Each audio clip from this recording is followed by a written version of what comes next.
Hello students, तो आज हम लोग करने वाले हैं प्रश्नावली 1.2 के क्वेश्चंस का सॉल्यूशन।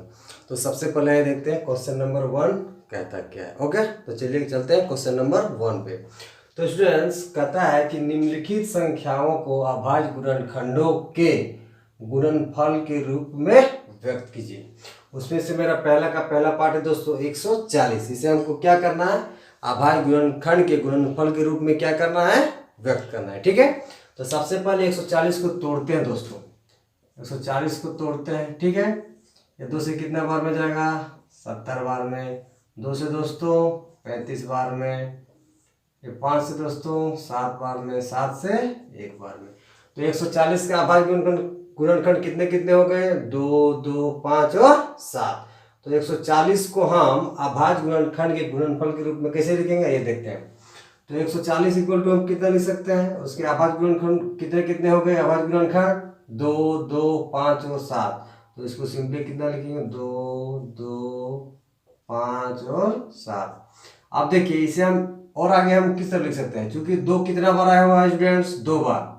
तो इसे 2 का पावर कितना हो गया, 2। 5 कितना बार स्टूडेंट्स, 1 बार, इसलिए 5 का पावर कितना हो गया, 1। 7 कितना बार, तो 1 बार, इसलिए कितना हो गया, 7 का पावर 1। तो स्टूडेंट्स हम इजीली 140 को किस में व्यक्त कर दिए, अभाज्य गुणनखंड के गुणनफल के रूप में। ठीक है, सबसे पहले उसे क्या करना है, जो संख्या दिया रहेगा उसे किस में तोड़ना है, अभाज्य गुणनखंड में। फिर जो भी अभाज्य गुणनखंड आएंगे उसे सिंपली क्या कर देना है, गुणनफल के रूप में लिख देना है। ओके,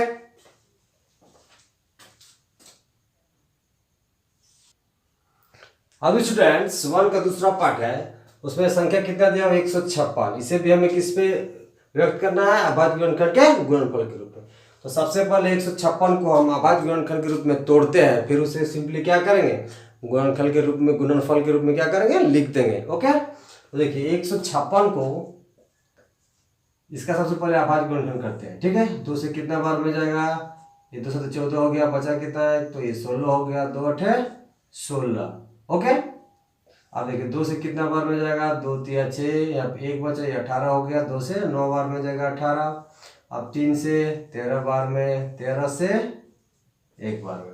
तो 156 के फैक्टर कितने कितने हो गए दोस्तों, सॉरी गुणनखंड कितने कितने हो गए, 2 हो गया, 2 हो गया, 3 हो गया और 3। तो अब 156 को हम क्या कर सकते हैं, आराम से अभाज्य गुणनखंड के गुणनफल के रूप में लिख सकते हैं। तो पहला गुणनखंड कितना है, 2, फिर 3, उसके बाद 13। तो इसे क्या लिख सकते हैं, 2 गुना 2 गुना 3 गुना 13। ठीक है, अब देखिए 2 कितना बार दोस्तों, 2 बार, इसलिए 2 का पावर कितना हो गया, 2। 3 कितना बार, 1 बार, इसलिए 3 का पावर 1। 13 कितना बार, 1 बार, इसलिए सिंपली 13 का पावर 1। यही हो गया दोस्तों 156 का अभाज्य गुणनखंड के गुणनफल। ओके,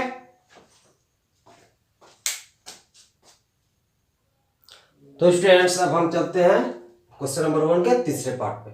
हमें 3825 का अभाज्य गुणनखंड का क्या लिखना है दोस्तों, गुणनफल। ठीक है, तो सबसे पहले हम 3825 को अभाज्य गुणनखंड के रूप में तोड़ते हैं, फिर उसको क्या करेंगे, सिंपली गुणनफल के रूप में लिख देंगे। तो 3825 का हम सबसे पहले अभाज्य गुणनखंड करते हैं। ठीक है, ये 5 से कितना बार में जाएगा, देखते हैं। 5 7 35, कितना बचा, 3। 5 7 35 हो गया, बचा 3, या 32 हो गया। 5 36, बचा कितना, 2, ये कितना हो गया, 25। 5 5 25। अब फिर 5 से जाएगा दोस्तों, 5 एकम 5, कितना बचा, 2, ये 26 हो गया। 26 हो गया ना, 2 बचा, तो 5 एकम 5, सॉरी, तो 2 बचा, ठीक है।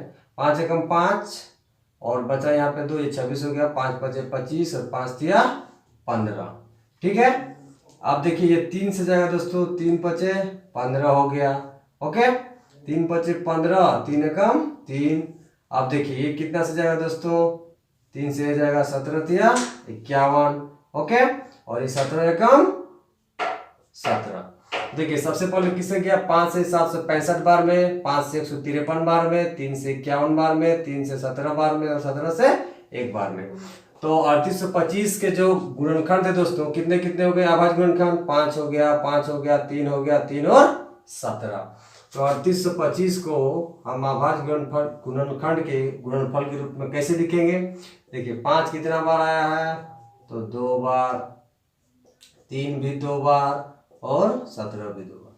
क्योंकि आपको हम पहले बताए थे कि जितने भी अभाज्य संख्या आएंगे उसको सबसे पहले क्या करेंगे, सबसे पहले उसे छोटे अभाज्य संख्या को लिखेंगे, फिर उसके बाद उससे बड़े वाले को देखिए 3 यहाँ सबसे छोटा है इनमें से, सबसे पहले 3 को लिखेंगे। क्योंकि 3 कितना बार आया, 2 बार, इसलिए कितना हो जाएगा 3 का पावर 2। 5 कितना बार, तो 2 बार, इसलिए 5 का पावर 2। 17 कितना बार, 1 बार, इसलिए 17 का पावर 1। और यही हो गया दोस्तों 3825 का अभाज्य गुणनखंड का गुणनफल। ओके,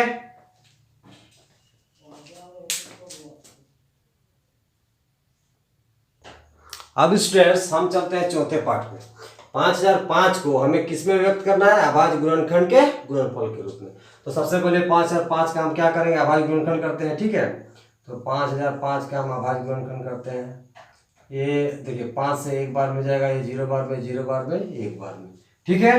आप देते हैं 7 से दोस्तों, 7 से कितना बार में, 1 बार में, कितना बचा 3, ये 30 हो गया। 7 चौका 28, कितना बचा 2, 7 तिया 21। अब 11 से जाएगा दोस्तों सिंपली 13 बार में, और 13 से जाएगा दोस्तों ये 1 बार में। तो ये जो हो गया आपका 505 के अभाज्य गुणनखंड कितने कितने हो गए, 5, 7, 11 और 13, ठीक है। देखिए 11 एकम 11, यहाँ पे चेक कर लेते हैं, 11 एकम 11 कितना बचा 3, 11 13 33, ठीक है। तो 5005 के जो अभाज्य गुणनखंड के गुणनफल होंगे दोस्तों वो कितने कितने होंगे, सबसे पहले अभाज्य गुणनखंड कितना हो गया 5, उसके बाद 7, उसके बाद 11, उसके बाद 13। तो सिंपली हमें क्या करें, 5005 को अभाज्य गुणनखंड के रूप में तोड़े, फिर उसे क्या किया, सिंपली गुणनफल के रूप में लिख दिए। ओके,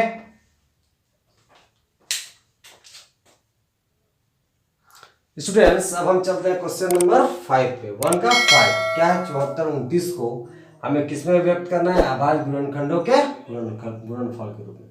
तो सबसे पहले 7429 को हम अभाज्य गुणनखंड करते हैं इसका, 7429 का, ठीक है। 7429 का हम क्या करेंगे, अभाज्य गुणनखंड करेंगे। तो ये कितना बार में जाएगा दोस्तों, देखिए 17 बार में, 17 चौका 68, कितना बचा 6, 17 चौका 68, 6 बचेगा, 68 और 2 70 और 4 74 हो गया, तो बचा 6, ये कितना हो गया 62, 17 तिया 51। अब कितना बचा, इधर 9 और उधर 2 11, 119 हो गया। तो 17 सत्ते 119, ठीक है। आप देते हैं दोस्तों 19 से, 19 दूना 38, ठीक है। यहाँ पे कितना बचा, 19 दूना 38, बचा 5, तो 19 तिया कितना हो जाएगा दोस्तों 57। अब ये 23 से कितना बार में जाएगा, सिंपली 1 बार में जाएगा। तो 7429 का अभाज्य गुणनखंड कितना कितना हो गया, 17 हो गया, 19 हो गया और 23 हो गया। तो इसे सिंपली क्या करेंगे, अभाज्य गुणनखंड के गुणनफल के रूप में लिखेंगे। पहला गुणनखंड कितना है 17, दूसरा 19, उसके बाद 23। ओके,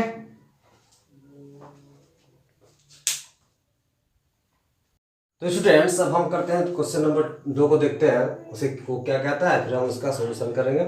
तो क्वेश्चन ये कहता है स्टूडेंट्स कि पूर्णांकों के निम्नलिखित युग्मों के एचसीएफ और एलसीएम ज्ञात कीजिए तथा इसकी जांच कीजिए कि दो संख्याओं का गुणनफल बराबर होता है एचसीएफ और एलसीएम के गुणनफल के, ठीक है। तो पहला क्वेश्चन है दोस्तों 26 और 91। तो सबसे पहले इन दोनों संख्या को हम क्या करते हैं, अभाज्य गुणनखंड करते हैं, फिर उससे निकालते हैं एचसीएफ और एलसीएम। तो सबसे पहले 26 का हम ये करते हैं अभाज्य गुणनखंड, 2 से कितना बार में जाएगा दोस्तों 13 बार में, और ये 13 से 1 बार में। अब 91 का करते हैं, ये 7 से 13 बार में, और ये 13 से 1 बार में। तो 26 के अभाज्य गुणनखंड कितना कितना हो गया दोस्तों, 2 गुना 13, और 91 का आपका 7 गुना 13। अब एलसीएम हम कैसे फाइंड करते थे कि सभी अभाज्य गुणनखंडों का गुणनफल जिसका घात क्या हो सबसे अधिक हो, वही क्या होता था दोस्तों एलसीएम उन दोनों संख्याओं का। तो यहाँ पे देखिए चूंकि 2 1 बार, इसलिए 2 का पावर कितना हो जाएगा 1, 13 1 बार, 13 का पावर 1। नीचे देखिए 7 1 बार, 7 का पावर 1, 13 1 बार, 13 का पावर 1। अब देखिए ऊपर 2 है लेकिन नीचे 2 नहीं है, तो 2 का 1 क्या हो जाएगा, सबसे अधिक घात वाला हो जाएगा 2 का। तो 2 का सबसे अधिक घात कितना हो जाएगा 1। अब देखिए ऊपर में 13 1 बार, नीचे भी 13 1 ही बार, तो वो क्या हो जाएगा मैक्सिमम हो जाएगा। तो लेकिन सबसे पहले हमको छोटा अभाज्य संख्या को देखना है। तो 7 देखिए नीचे 1 बार, ऊपर 1 भी बार नहीं, तो 7 का अधिक पावर कितना हो जाएगा 1 ही तो हो जाएगा। अब 13 भी यहाँ देखिए 1 बार है और नीचे भी 1 बार है, सबसे अधिक पावर कितना हो जाएगा, एक क्या ना होगा। आप देखिए 2 का पावर 1 2 ही होगा, 7 का पावर 1 7 ना होगा, और ये भी कितना होगा 13 ही होगा। तो ये कितना हो जाएगा आपका 14 हो जाएगा, और ये आपका 13 हो जाएगा। जब इन दोनों को हम गुना करते हैं ना तो कितना आता है चेक कर लेते हैं। 2 का 12 2 हाथ में 1 3 एकम 3 और 1 4 हो गया, ये आपका 4 हो गया, ये आपका 1 हो गया, तो 182 आया। आपका एलसीएम कितना आ गया 182। ओके। अब एचसीएफ कैसे निकालते थे कि सभी उभयनिष्ठ अभाज्य गुणनखंडों का गुणनफल जिसका घात क्या हो सबसे कम हो। तो देखते हैं कौन कौन उभयनिष्ठ है। देखिए यहाँ पे 2 है लेकिन नीचे नहीं है, तो ये उभयनिष्ठ नहीं होगा। ओके। अब देखिए 13 ऊपर में एक बार है, नीचे भी एक बार है, तो ये तो क्या हो गया उभयनिष्ठ हो गया, क्योंकि 13 दोनों में है। अब 7 नीचे एक बार लेकिन ऊपर में नहीं है, तो क्या हो जाएगा 13 का पावर 1 ही तो कॉमन है दोनों में, यानी कि उभयनिष्ठ है, उसका पावर भी सबसे अधिक 1 ही है और कम भी 1 ही है, तो 13 का पावर 1 ही क्या हो जाएगा सबसे कम घात वाला हो जाएगा, तो ये क्या हो जाएगा 13 ही हो जाएगा। अब इन दोनों संख्याओं का हम देखते हैं गुणनफल कितना होता है, तो एलसीएम इंटू एचसीएफ। सबसे पहले देख लेते हैं कि इनका गुणनफल कितना होता है। तो यह गुना करते हैं, आपको कितना है एलसीएम आपका 182 है यानी 182, और एचसीएफ कितना है 13, तो आपका 6 हो गया, 8 3 24 हो गया, 3 एकम 3 और 2 5 हो गया, 1 2 2 हो गया, और 1 कम 8 और 1 कम 1, तो ये 6 हो गया, 6 हो गया, 8 5 13, ये 2 आपका इनका इसका गुणनफल कितना निकल गया स्टूडेंट 2366। अब हम देखते हैं कि दी हुई संख्याओं का गुणनफल कितना होता है। तो संख्या कितना कितना है दोस्तों 26 और 91, कितना कितना है 26 और दो संख्या का गुणनफल कितना है, संख्याओं का गुणनफल कितना कितना है देख लेते हैं 26 और 91, गुना करते हैं दोस्तों 26 और 91, 6 हो गया, ये आपका 2 हो गया, 9 चौक 54 के 4 हो गया, आते हैं 5 9 2 18 और 5 23 हो गया, 6 हो गया 6। बिल्कुल दोस्तों दोनों का मान देखिए यहाँ पे सेम आ रहा है। एचसीएफ और एलसीएम का प्रोडक्ट कितना आया 2366, और संख्याओं का गुणनफल भी कितना आया 2366, इसे दोनों का मान क्या हो जाएगा बराबर हो जाएगा। अतः हम कह सकते हैं, अतः एलसीएम इंटू एचसीएफ बराबर किसके हो जाएगा, दो संख्याओं के गुणनफल के बराबर, दो संख्याओं के गुणनफल। ठीक है, क्योंकि दोनों का मान इक्वल आया, एलसीएम इंटू एचसीएफ का बराबर है दो संख्या गुणनफल, दोनों का मान कितना कितना है 2366, इससे दोनों क्या हो जाएंगे बराबर हो जाएंगे। ओके, तो स्टूडेंट्स अब हम चलते हैं क्वेश्चन नंबर 2 में, 2 का दूसरा पार्ट देखते हैं। ठीक है, तो उसमें से हम पहला संख्या कितना है दोस्तों 510 और दूसरा है 92। तो सबसे पहले हम इन दोनों संख्याओं क्या करते हैं अभाज्य गुणनखंड, फिर हम क्या निकालेंगे एलसीएम और एचसीएफ निकालेंगे। सबसे पहले 510 का देखते हैं अभाज्य गुणनखंड दोस्तों, 510 ये 2 से कितना बार में जाएगा दोस्तों, ये 2 बार में जाएगा, बचा कितना 1, तो ये कितना हो जाएगा 5 से जाएगा, फिर बचा कितना 1, फिर ये कितना हो जाएगा 5 से, अब फिर 5 से जाएगा दोस्तों 5 5 25 और ये 5 एकम 5, अब 3 से जाएगा दोस्तों 17 बार में, 17 से दोस्तों एक बार में, तो 5 से 510 के अभाज्य गुणनखंड कितना कितना हो गया 2 हो गया, 5 हो गया, 3 हो गया और 17, कितना का हो गया दोस्तों 2 3 5 और 17। अब देखते हैं 92 का, 2 से कितना बार में, ये 4 बार में गया, बचा 1 और ये फिर कितना बार में जाएगा 6 बार में, 2 से 23 बार में और ये 23 से सिंपली 1 बार में। तो 92 के अभाज्य गुणनखंड कितना कितना हो गया दोस्तों 2 हो गया, फिर 2 हो गया और 23 हो गया। सबसे पहले एलसीएम निकालते हैं। एलसीएम में क्या था कि सभी अभाज्य गुणनखंडों का गुणनफल जिसका पावर क्या हो सबसे अधिक हो। तो यहाँ पे देखिएगा 2 एक बार, यहाँ 2 2 बार, इसलिए 2 का अधिकतम घात कितना हो जाएगा 2 हो जाएगा, क्योंकि 2 नीचे 2 बार आया है। ओके, अब देखिए 3 यहाँ एक बार, यहाँ एक भी बार नहीं, तो 3 का अधिकतम घात कितना हो जाएगा 1 हो जाएगा। ठीक है, अब देखिए 5 एक बार या एक भी बार नहीं, 5 का अधिकतम घात 1। अब देखिए 17 एक बार या एक भी बार नहीं, इसलिए 17 का पावर कितना हो जाएगा, नीचे लिखते हैं। ओके, 17 का पावर 1 हो जाएगा। अब देखिए 23 एक बार ऊपर में, एक भी बार नहीं, तो 23 का पावर 1 हो जाएगा। इसे सिंपली लिख सकते हैं दोस्तों, चूंकि 2 एक बार इसलिए 1 हो गया, 3 एक बार इसलिए 1 हो गया पावर में, 5 एक बार इसलिए घात में 1 हो गया, 17 एक बार इसलिए 1 हो गया। अब नीचे लिखते हैं, दो चूंकि 2 बार, इस 2 का पावर 2 हो गया, 23 एक बार इसलिए पावर 1 हो गया। अब देखिए 2 का पावर 2 कितना हो गया, 4 हो गया। 3 का पावर 1 कितना हो गया, 3 हो गया। 5 का पावर 1 5 हो गया। 17 का पावर 1 17 हो गया। 23 का पावर 1 23 हो गया। अब सिंपली से गुना करते हैं, ठीक है।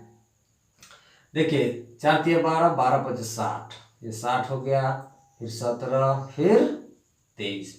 अब इन सबको हम गुना करते हैं। सबसे पहले 60 और 17 करते हैं, 60 और 17, ये 7 हो गया, सॉरी ये 0 हो गया, और 7 6 42 हो गया आपका, ये 0 हो गया, ये आपका 6 हो गया, 0 2, ये 1020 हो गया। अब 1020 को हमें किससे गुना करना है, 17 से, सॉरी 23 से, ठीक है। तो 1020 को हम किससे गुना करेंगे, 1020 को हम गुना करेंगे 23 के साथ, तो गुना कर देते हैं। ये 0 हो गया आपका, 6 हो गया आपका, 0 हो गया आपका, 3 हो गया, ये आपका 0 हो गया, 4 हो गया, 0 4, ये 0, फिर 2, तब कितना हो गया, 0 हो गया, 6 हो गया, ये आपका 4 हो गया, 3 हो गया, ये 2 हो गया। 23,460 निकल गया दोस्तों आपका क्या, एलसीएम। अब देखते हैं एचसीएफ। एचसीएफ में क्या था कि सभी अभाज्य गुणनखंडों में वैसे उभयनिष्ठ गुणनखंडों का गुणनफल जिसका पावर क्या हो, सबसे कम हो। तो देखिए उभयनिष्ठ गुणनफल कौन कौन क्या है, सॉरी गुणनखंड कौन कौन है। तो यहाँ 2 एक बार, यहाँ 2 बार, तो जो कि एक बार तो मिल रहा है ना, 2 एक बार मिला। ऊपर में 3 है, नीचे नहीं है। 5 है ऊपर में, नीचे नहीं। ऊपर में 17 है, नीचे नहीं है। नीचे 23 है, तो ऊपर में नहीं है। तो आपका एचसीएफ केवल क्या मिल रहा है, कम पावर वाला उभयनिष्ठ गुणनखंड 2 मिल रहा है। 2 पावर कितना है, सिंपली 1 है, तो ये कितना हो जाएगा आपका 2। अब इन दोनों का हम क्या करते हैं, गुणनफल निकालते हैं, एलसीएम इंटू एचसीएफ। तो मेरा एलसीएम कितना निकला, 23,460 गुना 2 से गुना करते हैं। 2 0 0, 2 6 12 के 2, हाथ में कितना हो गया 1, 2 चौका 8 1 9, 2 3 6 हो गया आपका, और 2 दूना 4। आपका इसका प्रोडक्ट कितना निकला दोस्तों, 46,920। आप देखते हैं क्या इन दोनों संख्याओं का गुणनफल 46,920 होता है, तो चेक कर लेते हैं। तो ये पहला संख्या कितना है, 510, दूसरा कितना है दोस्तों 92। आपका 0 हो गया, आपका 2 हो गया, आपका 10 हो गया, ये आपका 0 हो गया, आपका 9 हो गया, और ये आपका 9 5 45 हो गया, ठीक है। 9 5 कितना हो गया दोस्तों 45, 510 और 45। तो देखिए, तो सबसे पहले देखते हैं कितना हो रहा है। ये आपका 0 हो गया, आपका 2 हो गया, 9 हो गया, 6 हो गया, और 4 हो गया। 46,920 इसका भी गुणनफल आ रहा है संख्याओं का। संख्या पहला कितना था 510, दूसरा कितना है 92, और एलसीएम और एचसीएफ का गुणनफल भी कितना आ रहा था 46,920। चूंकि तो यहाँ लिखना है, चूंकि दो संख्याओं का गुणनफल बराबर कितना है दोस्तों 46,920, 46,920। अब देखिए एलसीएम और एचसीएफ का गुणनफल भी उतना ही आया है 46,920, और दो संख्या का गुणनफल भी उतना ही आया है स्टूडेंट 46,920। तो चूंकि दोनों बराबर आया है, इसलिए अतः हम क्या लिख सकते हैं, अतः LCM into HCF equal to क्या हो जाएगा, दो संख्याओं का गुणनफल, ठीक है।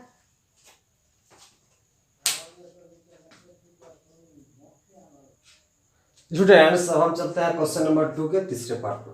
कहता है इन संख्याओं को क्या निकाला है हमें, एलसीएम और एचसीएफ, फिर दोनों का प्रोडक्ट, और इन दो संख्याओं को क्या निकालना है, गुणनफल। और हमें जांच करना है कि क्या इन दोनों संख्याओं का जो गुणनफल है वो एचसीएफ और एलसीएम के प्रोडक्ट के बराबर है। सबसे पहले इन दोनों संख्याओं को क्या करते हैं, अभाज्य गुणनखंड निकालते हैं। सबसे पहले 336 का निकालते हैं, 336 का 2 से कितना बार में जाएगा, 1 बार में। यहाँ कितना हो जाएगा, 13 हो गया, 6 बार में जाएगा, और ये 8 बार में। ठीक है, अब ये 2 से कितना बार में जाएगा दोस्तों, 8 बार में, और ये भी 4 बार में जाएगा। 2 से दोस्तों ये 4 बार में, ये 2 बार में। 2 से 21 बार में, 3 से 7 बार में, 7 से 1 बार में। ठीक है, तो 336 के अभाज्य गुणनखंड कितना कितना हो गया, 2 2 2 2 3 और 7। अब 54 का निकालते हैं। ये 2 से कितना बार में जाएगा, 27 बार में। 3 से 9 बार में, 3 से 3 बार में, फिर 3 से 1 बार में। तो 336 के अभाज्य गुणनखंड कितना कितना हो गया, 2 2 2 2 3 और 7। क्योंकि यहाँ पे देखिएगा 2 कितना बार, 4 बार, इसे 2 का पावर कितना हो गया, 4। 3 कितना बार, 1 बार, इसे 3 का पावर 1 हो गया। 7 कितना बार, 1 बार, 7 का पावर 1 हो गया। ओके, अब 54 का लिखते हैं। 54 के अभाज्य गुणनखंड कितना कितना हो गया, 2 3 3 और 3, 2 3 3 और 3। देखिए 2 1 बार, इसे 2 का पावर 1 हो गया। 3 3 बार, इसे 3 का पावर 3 हो गया। अब हमें निकालना है एलसीएम। तो एलसीएम कैसे निकालते थे स्टूडेंट्स, कि सभी अभाज्य गुणनखंडों का गुणनफल जिसका पावर क्या हो, सबसे अधिक हो। अब देखिए यहाँ पे 2 1 बार, यहाँ 4 बार, सबसे अधिक पावर 2 कितना हो जाएगा, तो 4 हो जाएगा। ठीक है, अब देखिए 3 यहाँ पर 1 बार, यहाँ 3 बार, सबसे अधिक घात कितना हो जाएगा, 3 हो जाएगा। अब देखिए 7 1 बार, नीचे 1 भी बार नहीं, तो 7 का मैक्सिमम घात कितना हो जाएगा, 1 ही हो जाएगा। ठीक है, 2 का पावर 4 कितना होता है, तो आपका 16 होता है। ठीक है, 3 का पावर 3 कितना होता है, 27 होता है, और 7 का पावर 1 7 ही होता है। तो इस सबको गुना करते हैं। सबसे पहले 16 और 27 से गुना करते हैं। 16 और 27, 7 6 42 के 2 हाथ में 4 हो गया, 7 एकम 7 और 4 1 11 हो गया। 2 6 12 के 2 हाथ में 1 2 एकम 2 1 3 हो गया। 2 6 12 के 2 हाथ में 1 2 एकम 2 3, ये 2 हो गया आपका, ये 3 हो गया, 4। अब वो कितना हो गया, 432 हो गया। अब इसे गुना करना है हमें 7 से। ठीक है, इन दोनों का प्रोडक्ट कितना हो, 432, और 7 से गुना करते हैं, कितना हो जाएगा, 7 तक 4 हाथ में 1। ओके, 7 या 21 और 1 22, 7 चौका 28 और 2 30। एलसीएम कितना निकल के आ गया स्टूडेंट्स, 3024। अब निकालते हैं एचसीएफ।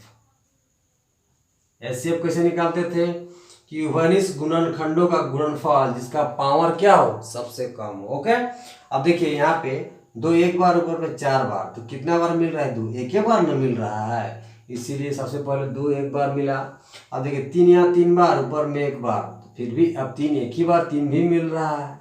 चलो 1 बार मिल गया, कोई दिक्कत नहीं, एक ही बार मिलने दीजिए। अब 7 यहाँ 1 बार, नीचे 1 भी बार नहीं, 7 मिल ही नहीं रहा है, तो ये कितना 2 हो गया, ये आपका 3 हो गया। तो ये दोनों का प्रोडक्ट कितना हो जाएगा, 6 हो जाएगा। अब देखिए एलसीएम कितना निकला, 3024। एचसीएफ कितना निकला, 6 निकला। अब ये दोनों का हम क्या निकालते हैं, प्रोडक्ट निकालते हैं। एलसीएम इंटू एचसीएफ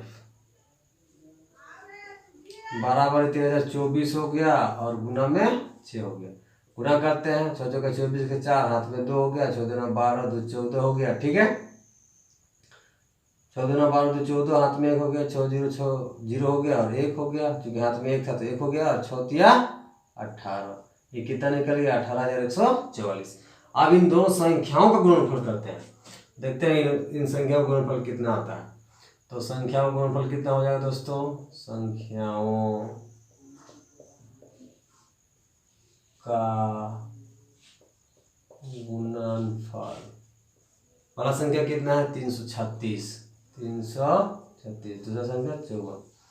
तो 6 चौका 24, 4 हाथ में 2, 4 तिया 12 और 2 14, हाथ में 1, 3 चौका 12 और 1 13 हो गया। ओके, 5 चौका 30 के 0, हाथ में 3, 5 तिया 15, 3 18, हाथ में 1, 5 तिया 15 और 1 16।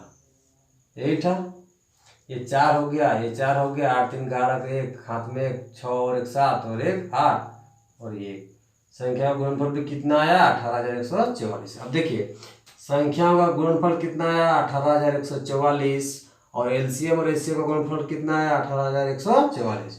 क्योंकि दोनों का मान बराबर है, तो इसलिए हम क्या कह सकते हैं कि एलसीएम इंटू एचसीएफ बराबर क्या हो जाएगा, दो संख्याओं का गुणनफल। दो संख्याओं का गुणनफल। ओके,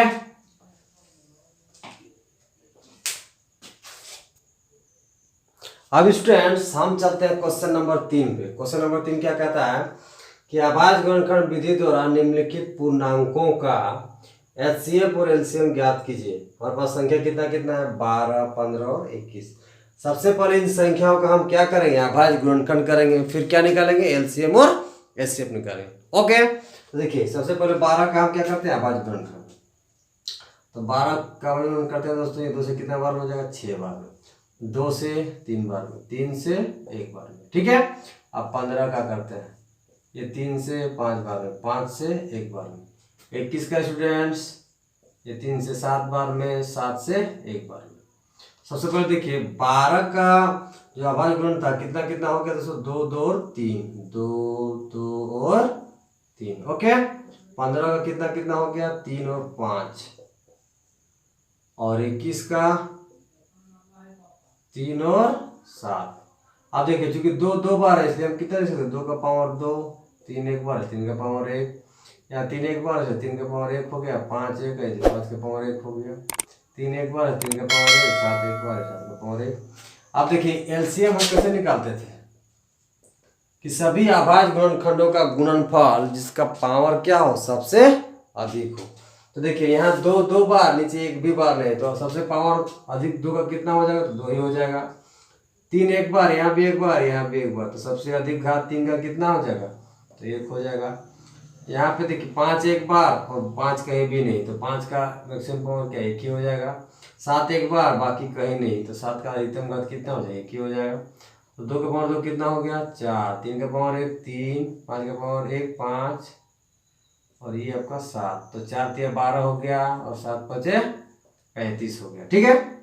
अब गुना कर लेते हैं 12 और 35 को, कितना होता है, ये आपका 0 हो गया, 5 दूना 10, ये 5 एकम 5, 5 10 के 0, ठीक है, हाथ में 1, 5 एकम 5, और ये 6, आपको कितना हो गया, फिर 6 हो गया और 1 हो गया, 0 12, और ये आपका कितना हो गया, 220, ठीक है।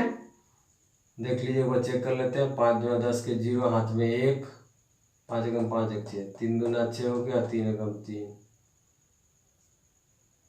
सॉरी गुना करने में गलती हो जाती है, 0 हो गया, 6 6 12 2, हाथ में 1 4, 3 और 1 4, तो आपका एलसीएम कितना निकल गया, 420। ओके, अब एचसीएफ निकालते हैं। एचसीएफ कैसे निकालते थे स्टूडेंट्स कि उभयनिष्ठ गुणनखंडों का गुणनफल, ठीक है, उभयनिष्ठ गुणनखंडों का गुणनफल इसका पावर क्या हो, सबसे कम हो। ओके, तो देखिए यहाँ पे उभयनिष्ठ कौन कौन है, 2 तो कहीं नहीं है, केवल 1 में है, 12 के गुणनखंड में, तो 2 कैंसिल हो गया, ठीक है। अब देखिए 3 एक बार मिल रहा है, ठीक है, 3 तीनों में 1 बार मिल रहा है, यहाँ 1 बार, यहाँ 1 बार, यहाँ पर भी 1 बार। अब 5 देखिए बीच वाला में, ऊपर और नीचे नहीं है, 7 नीचे वाला में और दोनों में नहीं है, इसलिए एचसीएफ कितना हो जाएगा आपका, 3 का पावर 1, तो आपका कितना हो जाएगा, 3। ओके,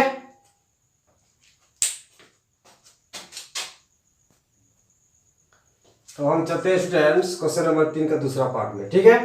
17 23 और 29 का हमें क्या निकाला है, एचसीएफ और एलसीएम। तो सबसे पहले आपको बता दें दोस्तों कि 17 भी एक अभाज्य संख्या है, ठीक है, 23 भी है और 29 भी है, तो इसका गुणनखंड नहीं निकलेगा। केवल इसके गुणनखंड कितने कितने हो सकते हैं, 1 और खुद 17, 1 और खुद 23, और 29 और खुद 1। तो 17 को हम क्या लिख सकते हैं दोस्तों, 1 इंटू 17, 23 को दोस्तों 1 इंटू 23 लिख सकते हैं, 29 को 1 इंटू 29 लिख सकते हैं, ठीक है। सबसे पहले एलसीएम निकालते हैं।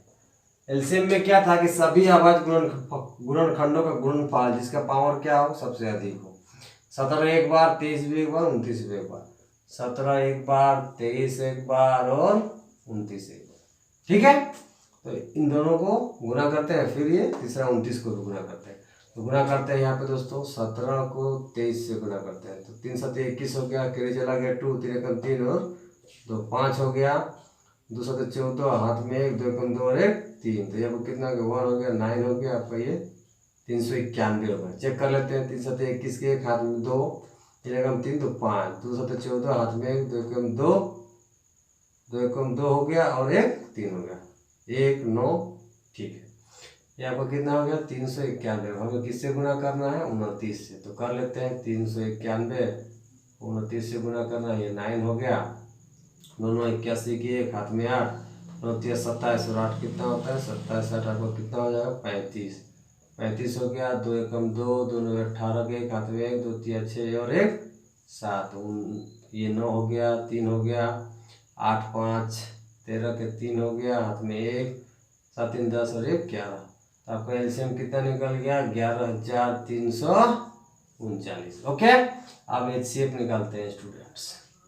एचसीएफ देखिए, क्योंकि एक केवल कॉमन है, 13 ऊपर है नीचे नहीं है, 23 बीच में है दोनों में नहीं है, 29 नीचे है दोनों में नहीं है, क्योंकि अभाज्य संख्या का गुणनखंड वो भी कॉमन सिर्फ एक ही होता है। तो ये क्या हो गया आपका, एक हो गया एचसीएफ। ओके, उम्मीद है आप लोग को समझ में आ रहा होगा। तो स्टूडेंट्स आइए हम चलते हैं आप क्वेश्चन नंबर 3 का तीसरा में। 8 9 और 25 का हमें क्या निकालना है एचसीएफ और एलसीएम। सबसे पहले इन संख्याओं को क्या करते हैं अभाज्य गुणनखंड, फिर हम क्या निकालेंगे एचसीएफ और एलसीएम। सबसे पहले 8 का देखते हैं, 2 से कितना बार में, ये सिंपली 4 बार में, 2 से 2 बार में, 2 से 1 बार में। ओके, अब 9 का देखते हैं, 3 से 3 बार में, 3 से 1 बार में। 25 का देखते हैं, 5 से 5 बार में, 5 से 1 बार में। तो 8 के अभाज्य गुणनखंड कितना कितना होगा दोस्तों 2 2 और 2, यानी कि 2 कितना बार आया 3 बार। तो इसे सिंपली हम कितना लिख सकते हैं 2 का पावर 3। अब 9 का हम देखते हैं, 3 कितना बार 2 बार, इसलिए हम कितना लिख सकते हैं 3 का पावर 2। अब 5 कितना बार दोस्तों 25 में 2 बार, 5 × 5, इसलिए कितना हो जाएगा 5 का पावर 2। अब एलसीएम निकालते हैं दोस्तों, ठीक है। देखिए एलसीएम में क्या था कि सभी अभाज्य गुणनखंडों का गुणनफल जिसका घात क्या हो सबसे अधिक हो। देखिए 2 यहाँ 3 बार, बाकी कहीं नहीं, इसलिए यही क्या हो जाएगा सबसे अधिक हो जाएगा।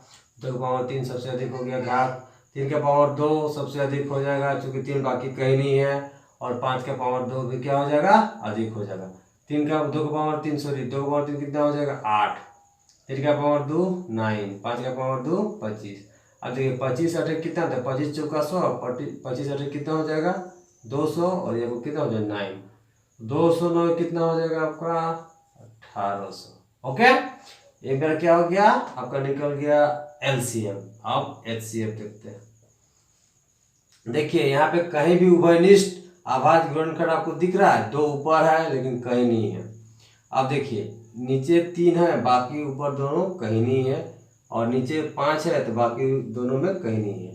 तो कहीं नहीं तो हम सिंपली इसे लिख सकते हैं ना 1 1 और यहाँ पे 1, तो एचसीएफ आपको कितना हो जाएगा सिंपली 1 हो जाएगा। ओके, तो स्टूडेंट्स अब चलते हैं क्वेश्चन नंबर 4 पे। 4 कहता क्या है कि एचसीएफ 306 और 657 कितना दिया है 9 दिया है। ओके, तो हमें निकालना क्या है 306 और 657 का एलसीएम क्या होगा। सबसे पहले दिया क्या है, तो दिया है एचसीएफ 306 और 657 का कितना दिया है 9 दिया है। तो एक हम संबंध जानते हैं दोस्तों कि जब 2 नंबर्स रहता है, ठीक है, तो उनके बीच में क्या रिलेशन बनता है, तो एचसीएफ × एलसीएम बराबर संख्याओं का गुणनफल। तो हम जानते हैं कि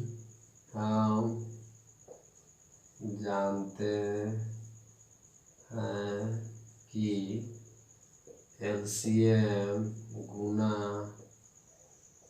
एचसीएफ बराबर क्या होता है 2 संख्याओं का गुणनफल। ओके, क्योंकि एलसीएम तो हमें निकालना है, तो एलसीएम को जो करते हैं रहने देते हैं, ठीक है।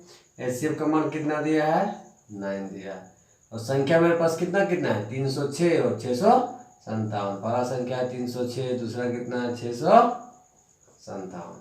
अब इसे कट छट करते हैं। देखिए ये 9 से कितना बार में जाएगा दोस्तों 3 बार में, बचा कितना 4, तो ये कितना बार में जाएगा 4 बार में, दोस्तों 36 हो गया, पूरा कट गया।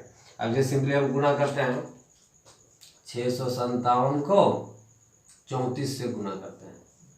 ओके, तो 4 7 28, कैरी 2 चला गया, 4 5 20, 2 22, फिर कैरी 2 चला गया, 4 6 24 और 2 26।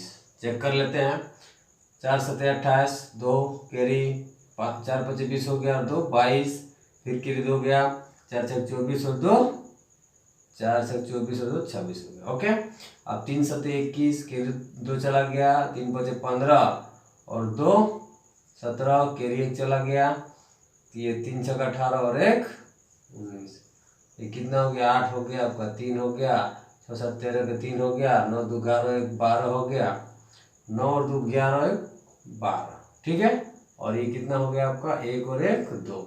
तो आपका कितना हो गया दोस्तों, ये 34 और इधर 657 को गुना के तो कितना है, 22,338। तो इस प्रश्न में करना कुछ नहीं था दोस्तों, एचसीएफ हमें पहले से दिया हुआ है, हमें क्या निकालना था, एलसीएम। तो रिलेशन हम जानते थे, वो रिलेशन क्या है कि एलसीएम गुना एचसीएफ बराबर क्या होता है दोस्तों, दो संख्याओं का गुणनफल।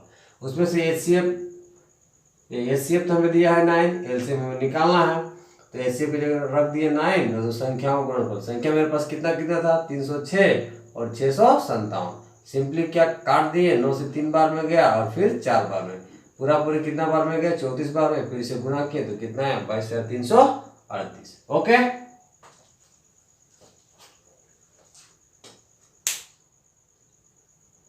तो स्टूडेंट्स अब हम चलते हैं क्वेश्चन नंबर 5 पे। क्वेश्चन नंबर 5 क्या कहता है, देखते हैं।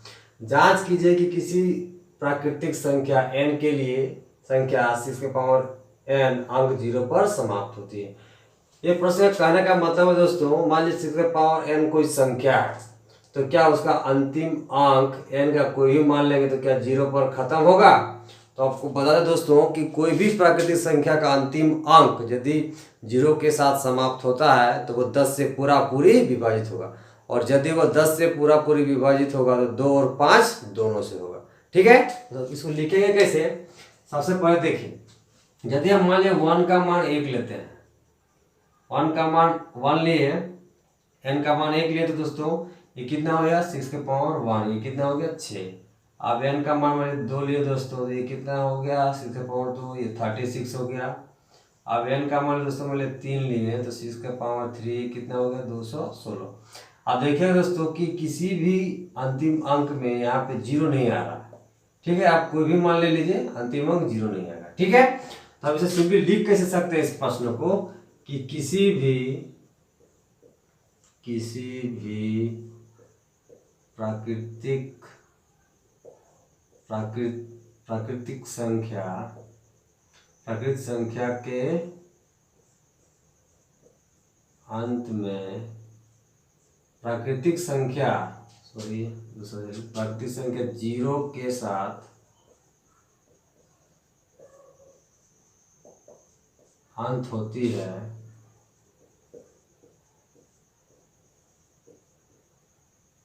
तो वह 10 से विभाजित होगी।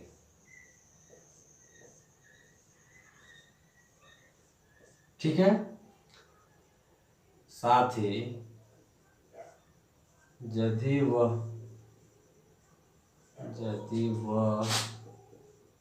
10 से विभाजित है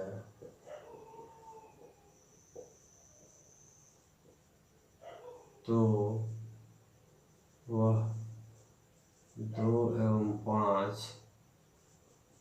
दोनों से होगी।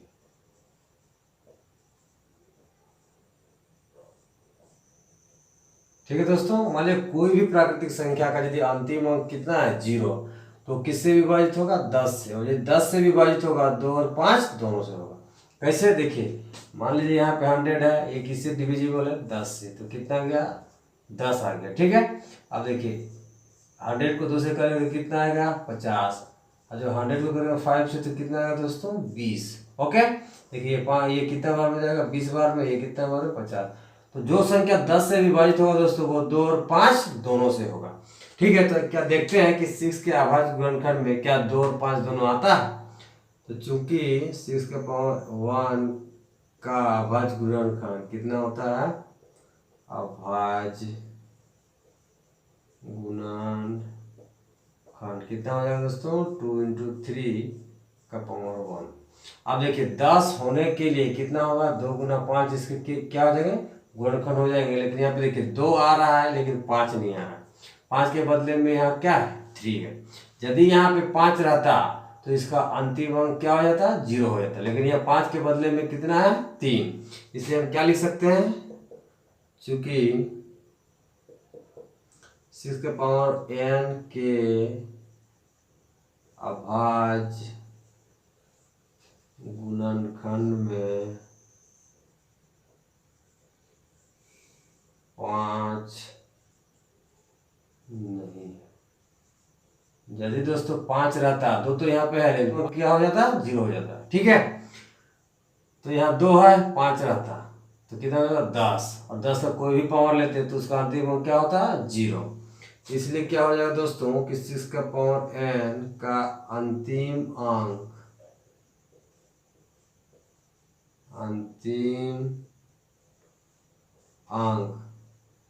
6 के पावर n का अंतिम अंक 0 पर समाप्त नहीं हो सकता, n के किसी भी मान के लिए। हमने यहाँ आपको उदाहरण लेकर भी बताया दोस्तों कि जब n का मान लिए 1 तो कितना आया 6, जब n का मान लिए 2 तो कितना आया 36, जब n का मान लिए 3 तो कितना है 216। तो जो संख्या दोस्तों 0 पर अंत होगा तो वो किससे डिविजिबल होगा, 10 से। और जो 10 से कटेगा वो पूरा पूरी किससे कटेगा, 2 और 5 दोनों से। तो यही सिंपल इसका क्या करना है दोस्तों, केवल जांच करना था। ओके,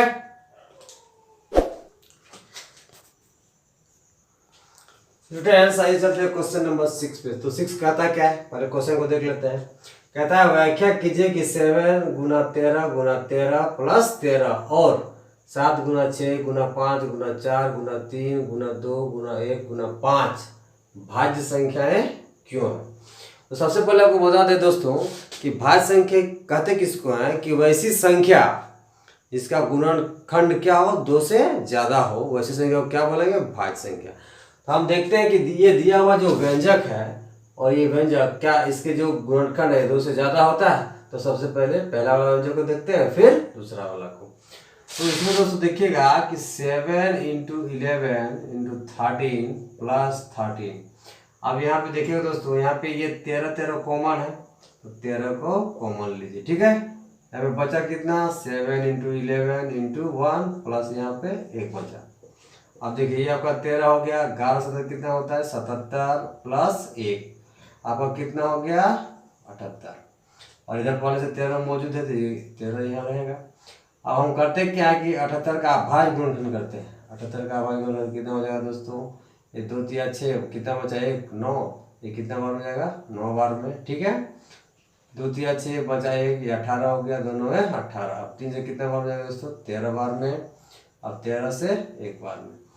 78 के गुणनखंड कितने कितने हो गए स्टूडेंट्स, 2 हो गया, 3 हो गया और उसके बाद 13 हो गया, उसके बाद 13। तो अब देखिए दोस्तों कि ये जो एक व्यंजक था उसका गुणनखंड अभाज्य गुणनखंड कितना कितना निकला, 2 निकला, 3 निकला, 13 निकला और 13 निकला। अब देखिएगा एक अभाज्य गुणनखंड 2 हो गया आपका, फिर 3 हो गया, फिर 13 हो गया।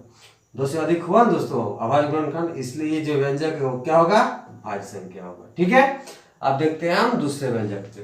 दूसरा व्यंजक कितना है दोस्तों, 7 × 6 हो गया, × 5 × 4 × 3 × 2 × 1 + 5। अब देखिएगा यहाँ भी 5 है, यहाँ भी 5, तो 5 को बाहर कर दीजिए। यहाँ कितना बचा, 7 बचा, 6 बचा, 5 से बाहर चला गया तो 4 बचा, 3 बचा, 2 बचा प्लस 1 बचा। 5 यहाँ है, 7 से कितना हो गया, 42, 4 3 12, 12 दूना 24 प्लस 1। ठीक है, अब गुना करते हैं 42 और 24 को, तो होता कितना है देखिए, 42 × 24, 4 दूना 8, 4 चौका 16, 2 दूना कितना हो गया 4 और 2 चौका 8, 8 हो गया, ये 10 हो गया, 8 1 9 और 1 10। ये कितना होगा दोस्तों, 5 हो गया। ये दोनों का गुणनफल कितना होगा, 1008 और यहाँ एक है पहले से। वो कितना हो गया, 2, ये 5 हो गया और दोनों को जोड़ेंगे तो ये कितना हो गया, 1009 हो गया। अब देखिए इसका फैक्टर तो ये गुणनखंड कितना हो रहा है, अभाज्य गुणनखंड 5 और 109, और जब इसे हम मल्टीप्लाई करेंगे दोस्तों तो कितना होगा, ये 5 हो गया, ये 0 हो गया, 0 हो गया, सॉरी ये 5 जोड़ कितना हो गया 45, कितना हाथ में 4, 5 0 0 और ये 4 हो गया, ये 0 हो गया और ये आपका 5 हो गया। तो ये पूरा का पूरा नंबर कितना आ गया 5 और 45। तो देखिए कोई भी नंबर अपना अब ये गुणनखंड खुद होता है, ठीक है। और पहले चूंकि इसका गुणनखंड कितना है, अभाज्य गुणनखंड 5 और 1009, और ये पूरा नंबर है, चूंकि कोई भी नंबर अपना गुणनखंड खुद होता है, इसलिए इसका अभाज्य गुणनखंड कितना कितना हो गया, ये खुद हो गया, ये खुद हो गया, ये खुद हो गया, सॉरी अभाज्य गुणनखंड नहीं, केवल गुणनखंड कितना हो गया 5 हो गया, 1009 हो गया और 5045 हो गया। ओके, तो जी कोई भी संख्या का यदि गुणनखंड 2 से ज्यादा निकले तो वो क्या कहलाती है, भाज्य संख्या कहलाती है, ठीक है। इसलिए हम क्या लिख सकते दोस्तों, चूंकि इस व्यंजक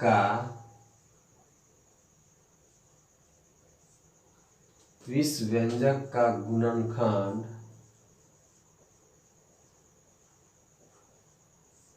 कितना कितना है, पहला का 2 3 और 13, 2 3 और 13 है, ठीक है। और 5 1009, इस व्यंजक का गुणनखंड 2 3 13 और 5 1009, और ये नंबर खुद हो जाएगा 5045 है। अब देखिए कोई भी नंबर का गुणनखंड यदि हमारे 2 से ज्यादा रहेगा तो क्या कहलाता है, भाज्य संख्या। इसलिए यह व्यंजक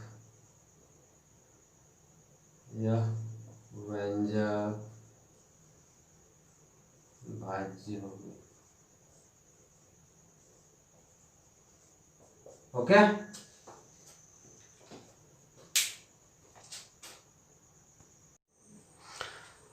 तो आइए अब चलते हैं क्वेश्चन नंबर 7 में। 7 क्या कहता है दोस्तों कि किसी खेल के मैदान के चारों ओर एक वृत्ताकार पथ है, इस मैदान का एक चक्कर लगाने में सोनिया को 18 मिनट लगते हैं, जबकि इसी मैदान का एक चक्कर लगाने में रवि को 12 मिनट लगते हैं, ठीक है। तो मान लीजिए वे दोनों एक ही स्थान और एक ही समय पर चलना प्रारंभ करके एक ही दिशा में चलते हैं, तो कितने समय के बाद वो प्रारंभिक स्थान पर मिलेंगे। सबसे पहले समझते हैं दोस्तों, मान लीजिए यहाँ पे ये कोई वृत्ताकार पथ है, हमारी जगह यही जगह है जहाँ रवि और सोनिया दोनों चलते हैं, ठीक है।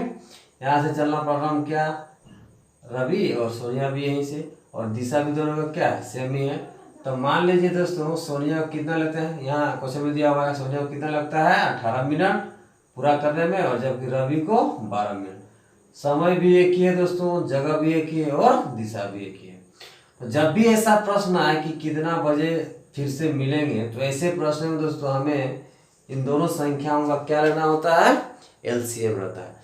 सबसे पहले बोलेगा क्वेश्चन में कि कितने मिनट बाद मिलेंगे वो दोनों एक ही जगह, तो ऐसे प्रश्नों में आपको दिमाग में बैठा लेना है दोस्तों कि ऐसे प्रश्नों में हमेशा आपको एलसीएम ही निकालना पड़ेगा, ठीक है। सबसे पहले लिखेंगे क्या दोस्तों, रवि को सोनिया से, सबसे पहले चूंकि लिख दीजिएगा, चूंकि थोड़ा बड़ा लिखते हैं, चूंकि रवि को सोनिया से कम समय लगता है वृत्ताकार पथ को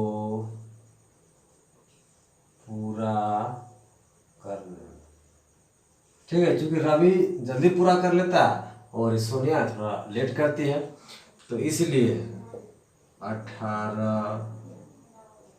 और 12 का एलसीएम लेने पर 18 का अभाज्य कितना हो जाएगा दोस्तों, 2 से 9 बार 3 से 3 बार, 3 से 1 बार। तो 18 के फैक्टर ये गुणनखंड कितने कितने हो गए दोस्तों? अभाज्य गुणनखंड 18 बराबर कितना हो गया? 2 गुना 3 गुना 3। अब 12 का देखते हैं दोस्तों, 12 का निकालते हैं। 2 से 6 बार, 2 से 3 बार, 3 से 1 बार। तो 12 के कितने कितने हो दोस्तों? 2 हो गया आपका, 2 हो गया और 3। तो एलसीएम हम कैसे निकालते हैं? सभी अभाज्य गुणनखंडों का गुणनफल जिसका पावर क्या हो? सबसे अधिक हो। तो यहाँ देखिएगा 2 कितना बार? तो 1 बार, इसलिए पावर कितना हो गया? 1। 3 कितना बार? 2 बार, इसलिए 3 का पावर 2। 2 कितना बार? 2 बार, इसलिए 2 का पावर 2। 3 कितना बार? तो 1 बार, 3 का पावर 1। ओके, तो अब एलसीएम कितना हो जाएगा? देखिए नीचे 2 2 बार, ऊपर 1 बार, इसलिए सबसे अधिक पावर 2 कितना हो जाएगा? 2। अब देखिए 3 नीचे 1 बार और ऊपर 2 बार, इसलिए 3 का पावर सबसे अधिक कितना हो जाएगा? 2। अब 2 का पावर 2 कितना हो जाएगा? 4। 3 का पावर 2 ये 9, सॉरी 3 का पावर 2 कितना हो गया? 9। तो ये कितना हो गया? 36। दोस्तों ये 36 मिनट के बाद ही फिर से उस प्रारंभिक बिंदु पर मिलेंगे। ठीक है, दोनों चूंकि चलना प्रारंभ कहते हैं कि पॉइंट से, तो मिलेंगे भी तो एक ही जगह। तो कितने मिनट के बाद? तो वो 36 मिनट के बाद। अतः क्या लिखेंगे? अतः रवि और सोनिया, रवि और सोनिया 36 मिनट बाद उस प्रारंभिक बिंदु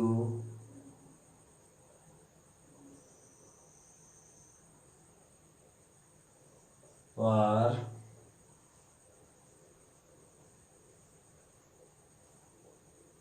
मिलेंगे।